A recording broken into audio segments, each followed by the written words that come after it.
अस्सलाम वालेकुम dear student. To deliver the lecture short trick of integration. अगर हमारे पास इंटीग्रेशन का फंक्शन इस टाइप का दिया हो, integral M X plus N by square root A X square plus B X plus C, तो जब हमने इसको इंटीग्रेट करना अकॉर्डिंग टू ट्रिक करना क्या होता है कि जी हमारे पास एम बाय और ये जो ए दिया हो ए एक्स स्क्वायर ए वाला ये आ जाएगा और ये वाला डिनोमिनेटर वाला फंक्शन एस टी आ जाएगा plus into N minus M B by two A आ जाएगा, लॉग आएगा और मॉड में ये वाला फंक्शन दिया इसको इंटीग्रेट करना विद रिस्पेक्ट टू एक्स और ये वाला फंक्शन जो एस टी आ जाएगा और प्लस सी जो है कांस्टेंट आ जाएगा।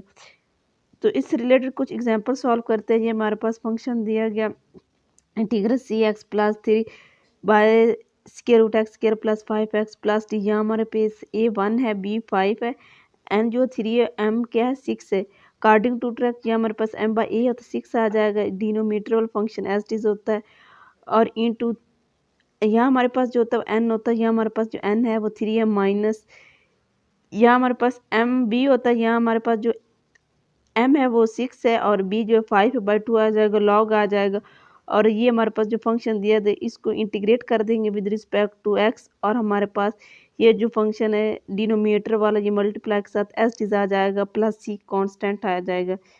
This trick is very easy. Solve another example.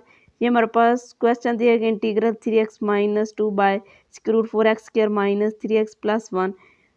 यहाँ हमारे पास एम बाय ए होता है 3/4 बन जाएगा, डिनोमिनेटर और फंक्शन एस टी आ जाएगा और हमारे पास यहाँ होता है एन माइनस एम बी होता है, बाय क्या होता है 2a होता है, तो हमारे पास फाइनल जो आंसर आएगा -9/8 आ जाएगा, लॉग आएगा और मॉड में जो ये डिनोमिनेटर में फंक्शन दिया होगा उसको इंटीग्रेट करना विद रिस्पेक्ट टू एक्स और ये वाला फंक्शन फिर दोबारा साथ एस टी आ जाएगा प्लस सी जो है कांस्टेंट आ जाएगा।